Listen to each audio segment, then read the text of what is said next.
Assalamualaikum warahmatullahi wabarakatuh. Perkenalkan, nama saya Amanda Priscilia dari 12 IPA 2. Nah, pada kesempatan kali ini saya akan melakukan praktikum membuat bubur sumsum mengenai mata pelajaran PKW. Silakan saksikan videonya. Terima kasih. Sebelum kita masuk ke proses pembuatannya, kita persiapkan alat dan bahannya dulu nih. Yang pertama ada 750 gram tepung beras, 750 ml santan, 3 lembar daun pandan, secuput garam, 135 gram gula merah atau gula aren, dan 135 ml air. Lalu sebelum kita masuk ke proses pembuatannya, alangkah baiknya kita tahu nih kandungan dan manfaat dari bahan yang kita gunakan. Yang pertama, daun pandan mengandung antioksidan alami yang dapat menurunkan tekanan darah, mengandung efek antibiotik, antiviveratif, dan antiprototik, digunakan untuk terapi kanker, bersifat diuretrik alami yang dapat meningkatkan kesehatan ginjal, lalu mengandung vitamin B3, K, C, B6, dan D yang dapat menyehatkan kulit. Lalu ada santan kelapa, yaitu mengandung trigliserida rantai menengah atau MCT yang dapat menurunkan berat badan, mengandung lipid atau asam laurat yang bersifat antimikroba dan antiinflamasi sehingga memperkuat sistem kekebalan tubuh. Dan yang ketiga itu berpotensi menangkal kanker dan menghambat pertumbuhan bakteri karena mengandung asam laurat.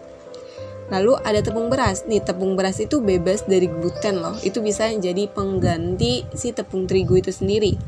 Lalu kaya serat yang baik untuk pencernaan, mengandung kolin yang dapat bermanfaat mengeluarkan kolesterol, dan mengandung kalsium yang baik untuk gigi. Lalu ada manfaat gula merah, yaitu membuat tubuh lebih berenergi karena dia itu sendiri gula. Lalu meningkatkan kekebalan tubuh karena terdapat kandungan fitonutrien dan mampu menjaga tingkat gula darah. Lalu kita masuk nih ke proses pembuatannya. Pertama-tama siapkan panci dan sodet, lalu tuangkan tepung beras yang tadi udah disiapkan.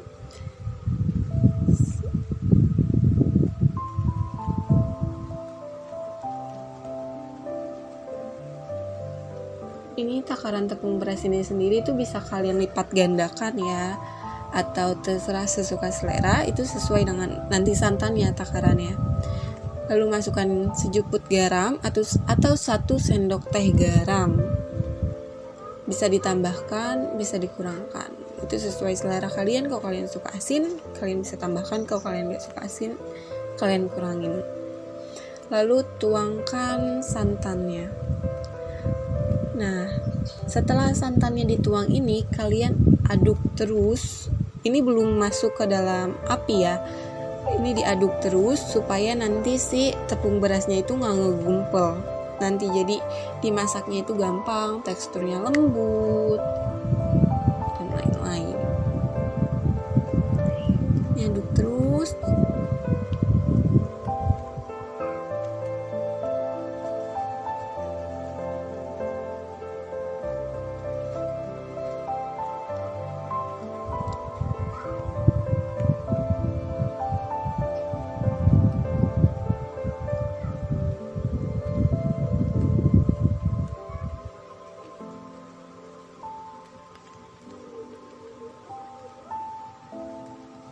Lalu kalau misalkan kalian ngerasa udah gak ada gumpalan-gumpalan halusnya nih, itu bisa kalian tambahkan daun pandan. Itu daun pandannya itu sesuai diri kalian juga. Kalau kalian pengen banget yang wangi, itu kalian bisa tambahin yang banyak daun pandannya di situ. Lalu diaduk-aduk dan nyalakan api kompor. Kalau bisa ini dari besar ke sedang, jadi dari awal dimasak dengan api besar.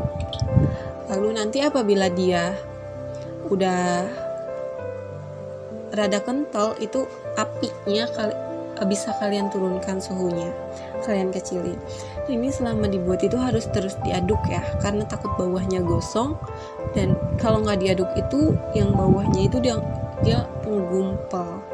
Dan kalau kalian nggak aduk, nanti gosong terus ngegumpel dan teksturnya jadi kurang enak diaduk. Memang membutuhkan waktu cukup lama sih untuk memasak ini, cuma ini tuh enak, simple tapi bermanfaat juga buat tubuh kita sendiri.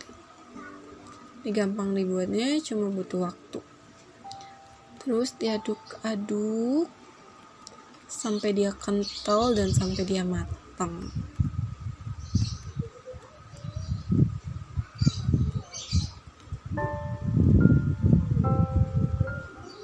Nih bisa dilihat ini mulai berat atau mulai kental ya adonannya.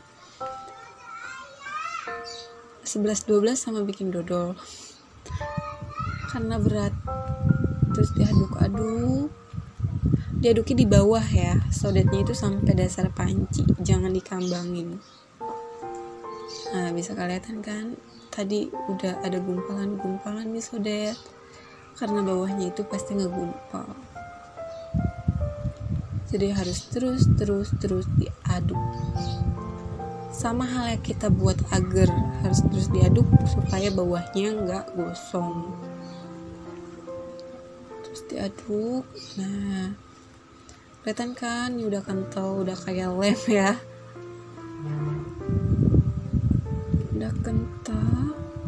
Nah matangnya gimana sih? Nah matangnya itu nih tips itu kalau misalkan adonannya itu udah nggak nempel di dasar panci, jadi dia tuh udah keangkat.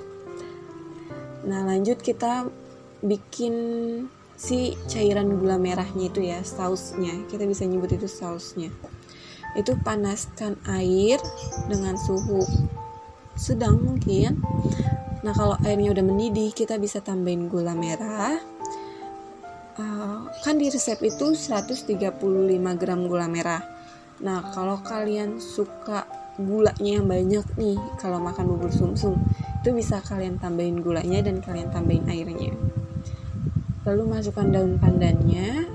Dan kalau kalian suka manis, kalian bisa tambahin si gula putih atau gula pasir, itu sesuai selera kalian ya, tingkat kemanisan kalian.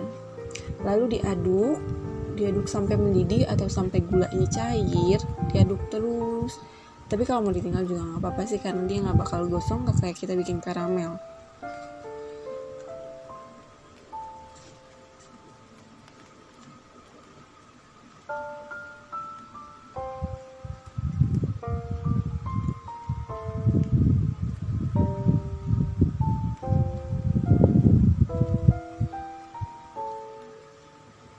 Nah, nih gulanya udah larut kan, ini bisa dimatikan kompornya, terus didinginin ya gulanya.